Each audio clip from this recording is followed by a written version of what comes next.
I spent a lot of time worrying about art style, obsessing really over this mysterious concept. All of the artists I really admired had these kind of amazing, unique art styles, and that's kind of what I wanted, but I also liked so many different things.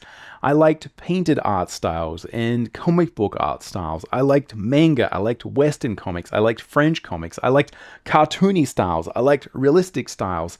I liked all sorts of things. It was impossible to figure out how I was going to combine all this stuff and make some kind of art style that was my own. It was actually this obsession with style that led me to get into digital art really, really early on. When I was in high school, I would be looking at comic books from Marvel and DC. I'd go to the newsstand, I'd pick these things up, and I was just kind of amazed at how they looked. But I couldn't figure out how they did it, how they actually got the colors to look the way they did. And me and my friends in high school would be trying everything. We tried watercolors, gouache, acrylic, like we tried every medium, markers, everything you could think of to try and get this look because it looked so clean and so fresh. And then we realized they were doing it digitally. They were doing it in Photoshop. And this kind of unlocked a couple of really interesting things, a lot of which I really didn't understand until decades later. You see, in so many ways, I think that style really has its roots in technical limitations and often the real kind of nuts and bolts of how things are actually made. So what I want to do in this video is share some of my journey towards understanding these aspects of style, where I went from someone who literally had no clue about anything to do with art style except that I kind of wanted one, to working on my first professional comic book project where I had to create the lines and the color, and I sort of discovered a lot of interesting limitations that I kind of ran up against because I wasn't often paying attention to the right things when it came to style. And after that, how my style kind of evolved and just a lot of the trials and tribulations that I've sort of dealt with when it comes to understanding this concept of how technical limitations drastically affect art style. As usual for a Drawing Codex video, this is going to be neither fast-paced nor heavily edited. This is just going to be you and me talking about art theory, specifically in this case style. And again, my goal is just to share my journey with you, so hopefully you can make less of the mistakes that I made in my time. So hopefully that sounds interesting. Hopefully you'll join me. Let's jump in and get started.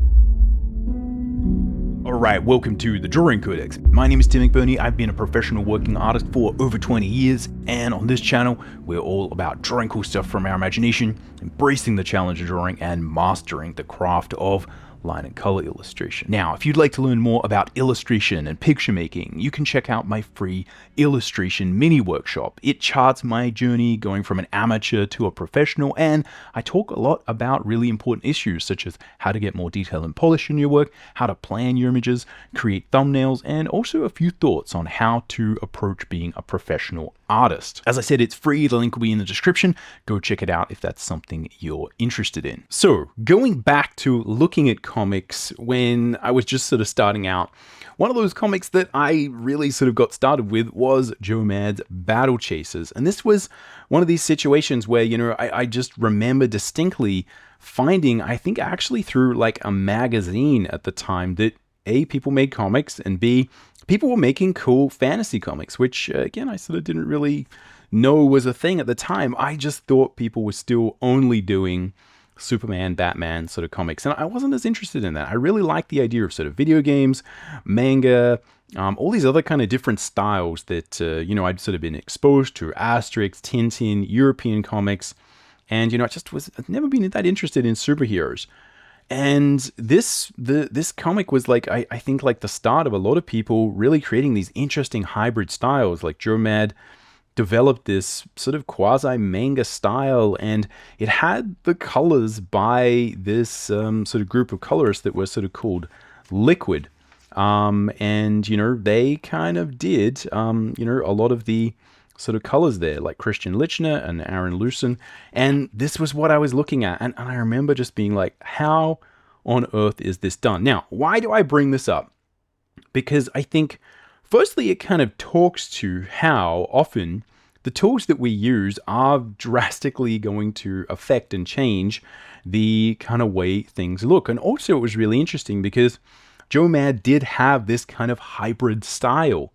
But I think there's also something to pay attention to when we kind of look at style here, because a lot of the sort of technical limitations of how Photoshop actually kind of worked well, and a lot of the actual sort of techniques that were used in sort of Western comic book coloring was called this kind of cutting technique, which is where you would actually use the lasso tool and kind of an airbrush to create these kind of different sort of cuts, right? And it sort of led to this really kind of specific, kind of shiny look that was, very sort of interesting. And there's a couple of really, really important things here that I think are important to pay attention to that I didn't pay attention to early on. So it's interesting to note that a lot of this actually came from people using much more vector-based tools early on, where you kind of couldn't paint and you couldn't, use a lot of brush strokes and that kind of stuff. And also that, there was this kind of feeling that like maybe, painting things would give it a very painted look. And there was this kind of old school comic booky look. And they kind of developed this weird, interesting style with these sort of cuts, right? Where you would progressively make different shapes with the lasso, and then you would kind of build up these different sort of levels of highlights. And it's this interesting way where you kind of go from one technical limitation of, sort of traditional comic book coloring that was, actually done in a really sort of super technical way before computers were around. And then you kind of add computers, and people still kind of have these affectations of previous styles that they kind of use. And the other thing is this cutting method it's still very, very, often used today as a way to color comics. It's super quick, it's super effective, it's super efficient. And it also allows you to get like a cleanness that really kind of matches the style frequently of the line art. So there's a lot of really interesting ways and reasons why you would use that particular style. The other thing is this prints really well. It's nice and crisp, and again, it's it just sort of leads to like a very, very interesting, useful look. And this is one of these things that I guess like I didn't appreciate as much sort of early on, is like the very specifics of how that technique was done. I kind of ended up painting things a lot more because I was really interested in hybrid styles. Like I'm going to paint things and I'm going to give a painted look. But again, there's just something really clean and nice about the way that this type of coloring kind of works. And it prints really well. And I think that's something that's so important to pay attention to, is these kind of stylistic archetypes that develop over time. I remember early on, I would sort of look at this and I'd be like, there's not as much textural separation as maybe there should be. And again, there's not that feeling of brush strokes, and I kind of wanted that. But again, I missed how important a lot of the key foundational elements of style were, and how effective this particular type of coloring was. And I kind of wasted a lot of time kind of spinning my wheels and trying to play around with sort of lots of different ways of sort of coloring things. And a lot of what I've actually come back to is kind of, I guess, sort of reminiscing on how sort of useful this kind of style was, and how a lot of the decisions that I've sort of made over the years have actually sort of brought me back, not necessarily to this style, but to a lot of the foundational reasons why I think this style worked so well. So the real interesting thing here is that I guess I kind of came into this space like trying to be an artist, and I think I had a lot of good instincts, which was like to really question like why things were the way they were. And I really had these ideas that like I was going to find my own art style, and I was interested in like painting and comic book art, and I was like, let's just kind of combine all this stuff. And we'll sort of talk about how, unpack how some of that sort of went, decades after that. But again, I think that the key insight here is that I sort of missed a lot of the facts that sort of style is limited to a certain degree. Like no style will do everything. And often there are limitations baked into the medium. For instance, like you could look at generally sort of comic book art and say, well, comic book art's all a bit rough. And it's like, yeah, that's because you got to do it really quick. And a lot of people say, well, manga art is often even rougher, right? And all these designs are very simple. It's like, yeah, but that's because often mangaka are doing 20 pages a week, right? They're often having to just crank out these pages. And the fact that they can do it at all is kind of amazing. So when you're looking at style and kind of saying, well, for instance, I might want to be a manga artist, but I'm going to make the art look a lot more polished. And it's like, good luck, right? Good luck with that. So again, going back to coloring comics, there are just sort of limitations when you're looking at like creating a good, vibrant, colorful art style where you're going to make it effective and sort of quick to create, efficient, let's say. And also from a comic book colorist point of view, they need to create a style that's actually going to blend with someone else's line work, which is very challenging. So I kind of missed all that, and I was just looking at like, what does it look like, and how can I make it different? And I think I missed a lot of why it was actually so good, and how a lot of the things that I saw that I sort of wanted to change were actually baked into a lot of the limitations of the medium, both in the sort of the speed that you need to create comics, and also the fact that you need to print it.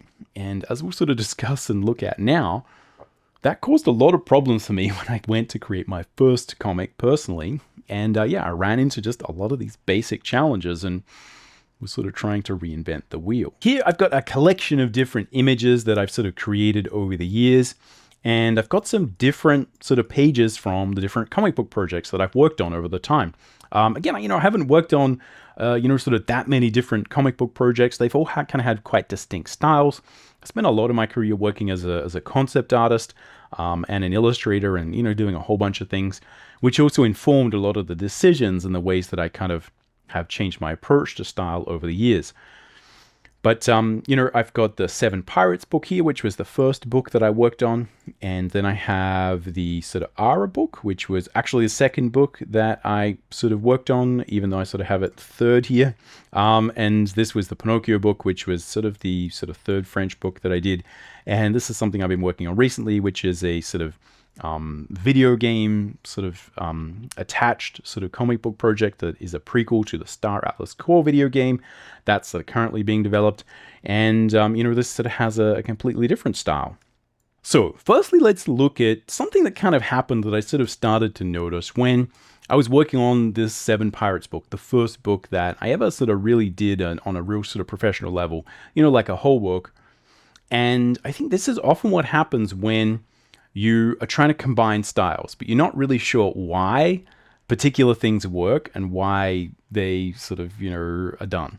And this often happens when you're trying to combine stuff. So, I was really interested in painting and rendering, and I'd sort of study anatomy, and I'd really try and sort of figure that out. And this was an interesting project, also stylistically, because the storyboard, like the plan for where the panels went and whether something was close in or, where you could see three characters or one character or whatever, all the camera angles were kind of actually designed by another storyboard artist called Jérôme Lacuelie, who is a very sort of talented, popular French comic book artist. So he was kind of drawing all this stuff, and he has a slightly different style to me. And this will actually lead you to create slightly different storyboards and sort of things. So one of the things I kind of noticed is, again, I was really into things like Asterix and Tintin and much more kind of simplified, sophisticated sort of French styles. And they often have like very sort of small eyes. So I didn't have these kind of big manga eyes. I kind of had this style where people had very kind of small little dot eyes. And this was kind of the approach, right? Very symbolic, very iconic. And I was like, oh, this works. I kind of like how this functions. If you listen to a lot of sort of manga artists, they really say how it's so important to have big eyes because that just tends to be something that helps them sell better, right? That people are really attracted to these sort of big eyes in manga, and there is something to that. So that's probably a completely whole nother sort of can of worms to sort of open up. But one of the things I kind of noticed is, I had to draw this panel, and this was one of these things where the story was asking for the pirate Flint, who's from Treasure Island, because again, Seven Pirates is an unofficial sequel to Treasure Island, and this is a flashback scene where we see Captain Flint, after he has kind of buried his treasure, and he kind of comes back from burying the treasure, and he kind of he sort of went there with a bunch of guys, and he came back covered in blood just by himself. And he had the look of the devil in his eyes, right? He had this crazy look. And so we kind of needed to draw that. And Jerome actually was just like, whoa, let's draw the eyes. But, let's do this close up. And I was like, absolutely, we need to, that makes sense. Let's do this. And it was only when I sort of came to do it that I was like, wait a minute, I don't draw eyes. I draw eyes like this. And, I was like, this is kind of my style. And I kind of settled into that. And then I kind of had to draw this panel. And I was just like, it just confused me for the longest time because I kind of couldn't get my head around why it sort of looked wrong. And this is an interesting thing if you don't really pay attention to why styles work and how they're sort of based. Like, for instance, if you pay attention, you notice that there are no close-ups of Tintin's face really in any sort of Tintin book. Tintin's eyes are always these little dots. And you don't really see much else. And I think it's really important to kind of look very closely at those stylistic archetypes and sort of pay attention to them. Or you can run into trouble like this, where, I kind of am like, well, I know I was studying anatomy, form, structure. I was trying to get better at drawing. I was like, I kind of understand the structure of eyes. I can draw eyes. But I'd sort of inadvertently moved into this sort of other style. But then when I had to draw something closer up, I just kind of was like, oh, let's just render these eyes. That makes sense. And so we have this weird thing where, like, this is kind of the only panel in the entire book that has these kind of more detailed eyes. And it was always just something where I'd sort of look at it and be like, that's really weird. I don't know why that doesn't work. And it's only sort of later on that I kind of realize, yeah, that was a real problem. And it often happens when you are trying to go through, as I did, and sort of knock down all the doors and the barriers and kind of say, oh, I'm going to have this hybrid sort of painted style and line style. And, I was like, I like sort of this artist and this artist. I'm just going to sort of combine it all together. Often that doesn't work, is what I found out, as easily as you might think. And it can cause a lot of frustration, a lot of sort of, trial and error, as opposed to just paying a little bit more close attention to the stylistic way that the kind of archetypal patterns that you're using tend to function. And I think just paying a little bit more attention to that will save you a lot of time and misery. And I think that goes for, again, a lot of these sort of coloring techniques as well, right? It's paying attention to the why those things are done and the patterns and how people handle, different types of art, right? Different faces from different sizes, different scales. This is all part of drawing and it's all part of style. So the other major thing that I was kind of dealing with was that I really liked painting, right? I liked painting things and I liked drawing. And I was always trying to figure out, like, how do I combine this? And I think, like, one of the most obvious solutions would be to kind of create more of like an animated feature look, like your classic sort of Disney look, or like a Studio Ghibli look where the backgrounds are painted and the characters are sort of drawn in line. That's a really nice look and it kind of works well. And so when I was kind of working on the Seven Pirates book, I was kind of trying to mix these things up, and I kind of was getting the worst of both worlds.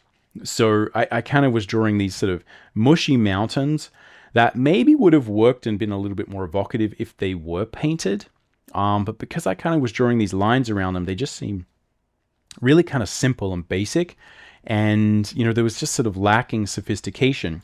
Now, if we kind of look at some of the sort of solutions that people come up here, and again, I've got some sort of other examples here, you can see that here I've got a great sort of image by the late Jean Giraud or Mobius.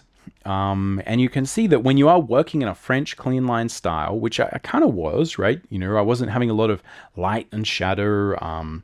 It's very sort of open, clean lines. That was kind of what I was looking at. If you look at the original lines of a Seven Pirates book, it's just these kind of outlines, right? There's not a lot of shading. There's no sort of darks, right? It's just very sort of simple.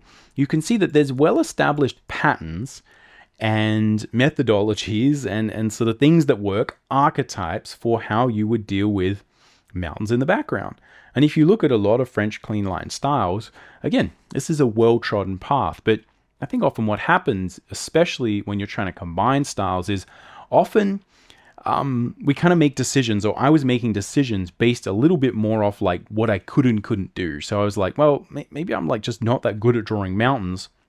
So I kind of end up trying to create these sort of mushy sort of half mountains, right? And this would kind of happen. Now, this is not to say this sort of looks terrible or whatever, but these are the kind of things you kind of potentially struggle with as you're working through style and projects and books and things like that.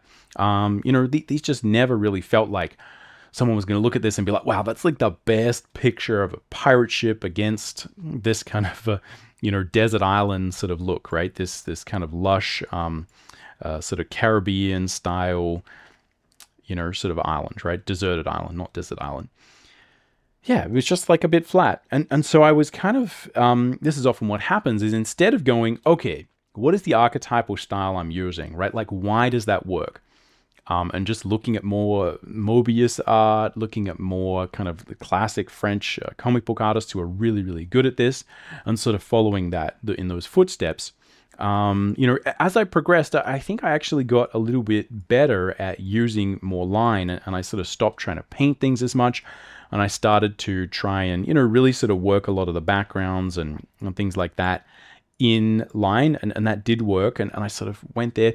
But what I kind of instead did was say, you know what, on my next project, I'm going to paint the backgrounds, because that will kind of get me away from having to draw things in the background. Because again, this is just these kind of conversations I have with myself about how I'm going to make things interesting, how I'm going to create a more sort of unique style. So the next project I worked on kind of wasn't actually Pinocchio. It was the kind of Ara fantasy comic. And you can see here what I was trying to do was sort of solve that problem.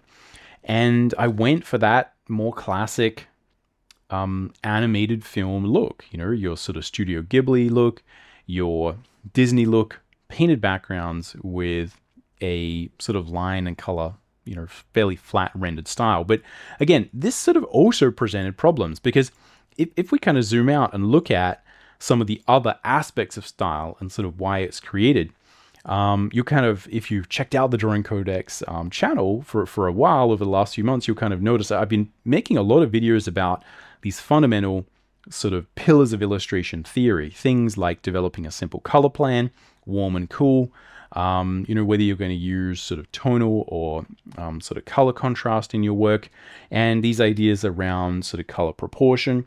And it's these kind of things where I think if we can analyze the style a little bit with more fidelity, then I think it's a lot easier to kind of not run into some of these mistakes. So as I was saying before, also looking at the Battle Chasers art and that kind of classic comic book style of coloring, what you'll notice about that is like it prints pretty well, right? And also if you look at the Seven Pirates book, it actually had a pretty good simple value plan, right? There's actually a lot of contrast in here that does work pretty well. So even though it's painted, it kind of prints okay.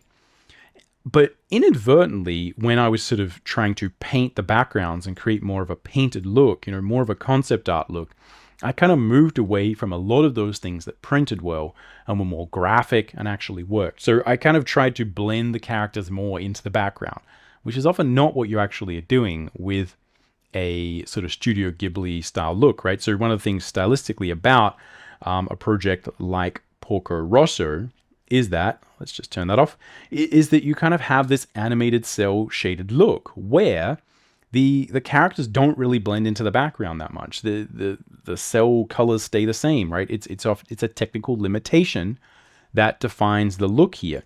It's often physical paint back in the day on sort of acetate cells, and you need to keep that consistent. So all these characters kind of stay the same color, and Porco's plane stays the same red almost probably throughout the whole movie, right? It's literally the same blend of paint, so it stays consistent. But I was like, well, and again, in a similar way to where we're doing the eyes, I'm like, well, I can paint the eyes, so I will. It's like, well, that's often not what creates a really consistent style. It's often these like technical restrictions and limitations that creates more consistency. And that stylistic limitation actually makes it feel a bit more consistent and professional and kind of good. And yeah, what I sort of did was actually make it feel more painted. And I thought I was like doing a lot of good stuff, because I kind of was. But because I sort of moved away from creating good sort of tonal layouts, and I was trying to make it more moody, what you can kind of see is like, it doesn't actually work that well, right? So if we kind of make these black and white, you can kind of see that these 7 Pirates pages actually have a little bit more sort of graphic impact on a tonal level. And so this is where it's really important to understand, like, if you're looking at a style, let's break it down and understand, like, is this using color contrast or value contrast? Because what I sort of inadvertently did is moved much more towards a tonal painting. It became painted. It became much more important to create a good value breakup when I was planning the pages, but I kind of didn't do that.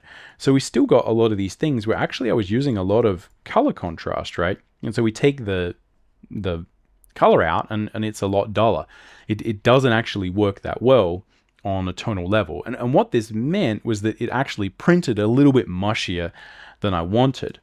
And this is where it's so tricky if you're actually kind of saying, like, I'm going to kind of make my own style, I'm going to sort of make this sort of new thing.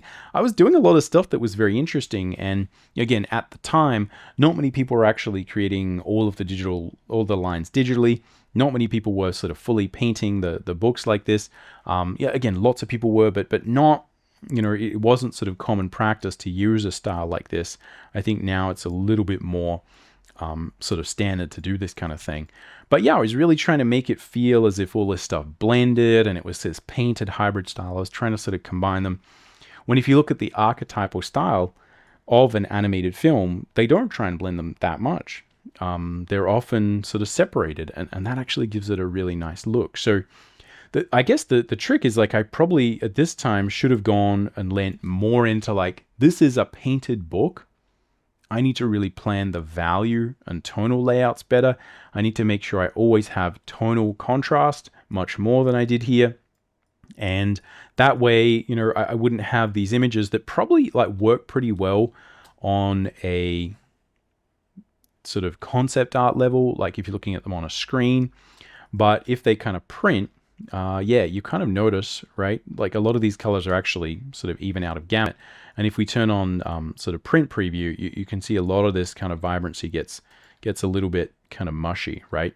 So if we kind of turn off, right, you can see that's with sort of the print preview on, right? That's with it off, and yeah, you kind of get this sort of gray mush, which again it's not the worst thing. But these are often the things that happen, as I said, if you're trying to kind of break new ground, right? And do sort of new things is often you end up making a huge amount of mistakes. So it's not to say that any of those projects were bad or any of the styles didn't work. I mean, they were all sort of professional projects that sort of got printed. I still think a lot of them kind of actually turned out pretty well. I guess the difference and how I sort of progressed from sort of going, from sort of being like, how is this created? Like, oh, it's Photoshop, to kind of really sort of struggling and often making these like mistakes that to me now seem very obvious. But at the time, I just didn't really even know what I was doing. I was like, oh, wait, I'm just trying to make it look better. But again, it's so important, I think, these days, the way I sort of view it is to really pay attention to those archetypal patterns and to try and analyze at a deeper level, like, why are they working? How are they working? And to also take on some of the simplicity of the process and the limitations of the process. Because I often think having a limited and sort of simple process, a reliable process that's kind of just very basic, is actually often a better way to get like a consistent look. So again, I'll sort of talk briefly about the core project and some of the sort of stylistic considerations we made for that. So obviously in between a lot of this, I did work on this kind of Pinocchio book, and I feel like I kind of got a little bit of a better balance here between sort of painting the backgrounds and sort of making the characters sort of, in line and color. And, I feel like this worked a little bit better. I also feel like it sort of printed a little bit better. It had a, slightly more sort of vibrant colors, and I sort of didn't fall as much into that kind of really dark, mushy trap. But again, just sort of looking at how often these days I kind of try and pay a little bit more attention to the archetypal patterns. On the Star Atlas core book, one of the interesting things is that, from a stylistic point of view, I kind of really designed the style very specifically, and it doesn't actually have that much contrast. In terms of value, it really relies a lot on color contrast. And the reason for this is we sort of wanted something that was really drastically different from the actual game itself. So as an example, these are the kind of things that we will kind of, you often have to do if you're working on these kind of larger projects. And I think I still have some of those sort of images there. So if we kind of look at how the sort of finished Star Atlas game will probably look, these are sort of from in-engine sort of assets, and it's going to be a sort of photorealistic Unreal 5 sort of MMO style world, right? Where, you're seeing this sort of really high level of detail. We've sort of got like modern AAA level kind of game assets, and it's going to look essentially photoreal, right? And the thing that is important there is like, well, I don't want to try and compete with that on the comic level. And the other thing is, a lot of people, I think, really want to sort of view this as like a comic, right? And we went for a style that was more prototypically kind of felt retro, right? We even have some sort of paper texture that's like a major part of the style, and some sort of grain. So it kind of feels a little bit like sort of a Saturday morning cartoon, something from the 80s, something that's like a bit more stylized and is like drastically different to the game to really kind of separate it. So if you saw like a frame from the comic and a frame from the game, you'd kind of be able to tell ideally that they're similar from just the design language and the ships and some of the characters and stuff, but that it would be so obvious that this was, something completely different. And I think that was a really conscious decision, and something where I paid much more close attention to, like, okay, what style are we using? What are the rules here? I'm not painting backgrounds. I'm doing it with sort of line. I'm trying to use a much more clean line French style. I'm going to rely much more on color contrast as opposed to value contrast. And also, it's okay for this to feel a little bit more aged, a little bit more retro, because that really makes it different, right? It differentiates it from the other sort of products. So we sort of thought a lot about style and really trying to sort of break it down. And as opposed to trying to sort of find some sort of ultimate style I was kind of going to, perfectly use that would sort of perfectly allow me to do all these different things, really just sort of went for like a style that would kind of work for the project, and also something that was fairly effective and quick to create. So, I need to create quite a lot of pages per month, like really quickly for this project. And so I sort of lent on a very sort of simplified style. There's no rendering. And that's not because, again, going back to sort of the old sort of thing where I'd sort of be like, well, I can render it, so I am going to. And that's so, I was just going to get caught up in a lot of rendering, which is fine. That sort of book supported a lot of that. But I really was just sort of thinking about, like, let's create a very simple style that's still kind of effective. And just luckily that kind of fit with a lot of the vibes we wanted for the project. So again, the more we understand about style, the more you can kind of break it down and look at some of these kind of more like really fundamental ideas. Like, are we looking at shape, sort of contrast, or are we looking at, more sort of like form-based contrast? Like, how do we perceive the image? And making, again, these sort of simple color plans, thinking about warm and cool, thinking about whether you're going to have sort of tonal contrast or sort of color contrast, and just understanding, the basics of simple color proportion. So this is kind of, the reason I make these videos is because this is often how I try and think about these things and break it down and look at the restriction. When I started out, I was kind of like, if I can render it, if I can make it look better, I should, right? And, I think that the problem was that often made things a little bit inconsistent. And it's much better to kind of, pay close attention to the reason a lot of those styles looked the way they do. Hopefully that's clear. Again, I think these stylistic things are still a little bit mysterious. I think that there's a huge benefit to, just working in one style, like just picking one style, just refining it and having that be the only thing you do. I think that's such a powerful thing. You can really refine, like as an auteur, sort of creating illustrations or posters or things where like you're not interacting quite so much with art directors and other people who are more likely to say, hey, let's make it this way, let's make it that way. If you really have an opportunity, like as an auteur, as a comic book artist, to develop your style and really figure out exactly what you're doing and refine it, I think that's a really sort of great option as well. It's not that you always need to understand this stuff, but it is really key. And I have had a lot more appreciation over the years for just sticking to these basic rules, that looking at like, okay, what have people done in the past in this particular medium, in this genre? Like, and often there's a huge number of reasons why they're doing that. And if you don't understand why all these things are done that way, it's so hard to kind of make your own version of that. Because what I did was I kind of picked and threw away a whole bunch of stuff that was super valuable. And I just ignored a whole bunch of rules that were there that you could kind of see from that style that were actually vital to the way that medium functioned, to the way it would print, to the way it would look vibrant, to the way the colors would blend with the line work, all this stuff that people have worked out.